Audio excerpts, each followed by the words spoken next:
ಕುಂದಾಪುರದಲ್ಲಿರುವ ಈ ಒಂದು ಗ್ರಾಮದಲ್ಲಿ ತೊಟ್ಟಿಲನ್ನೇ ಕಟ್ಟಬಾರದು, ತೊಪ್ಪಿಯೂ ತೊಟ್ಟಿಲನ್ನ ಕಟ್ಟಿದರೆ ನಾಗರಹಾವು ಮನೆಯ ಕಡೆ ಬರುತ್ತೆ ಅನ್ನುವ ವಿಷಯ ನಿಮ್ಗೆ ಗೊತ್ತಾ? ಹೌದು, ಕುಂದಾಪುರದ ಚೋರಾಡಿ ಎನ್ನುವ ಗ್ರಾಮದಲ್ಲಿ ಇದೊಂದು ಆಚರಣೆ ಇದೆ.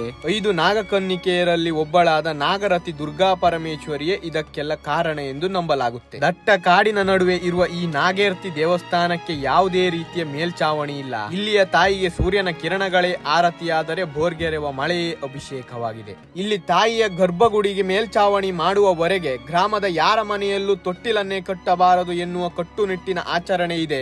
ಆದ್ರೆ ಮೇಲ್ಚಾವಣಿಯನ್ನ ಮಾಡಬೇಕಾದ್ರೆ ಒಂದೇ ಮರದಿಂದ ರಾತ್ರಿ ಬೆಳಗಾಗುವುದರೊಳಗೆ ಮಾಡಬೇಕಾಗಿದೆ. ಅಲ್ಲಿಯವರೆಗೆ ತೊಟ್ಟಿಲನ್ನ ಕಟ್ಟದಿದ್ರು ಇಲ್ಲಿ ಹುಟ್ಟುವ ಪ್ರತಿಯೊಂದು ಮಕ್ಕಳ ಆರೋಗ್ಯವನ್ನ ತಾಯಿಯೇ ಕಾಪಾಡ್ಕೊಂಡು ಬರ್ತಾ ಇದ್ದಾಳೆ. ಮಕ್ಕಳನ್ನ ದೇವಸ್ಥಾನದ ಸುತ್ತ ಸುತ್ತಿಸಿದರೆ ತಾಯಿ ಅವರ ಆರೋಗ್ಯವನ್ನ ಕಾಪಾಡ್ತಾಳೆ ಎನ್ನುವ ಅಗಾಧವಾದ ನಂಬಿಕೆ ಇದೆ.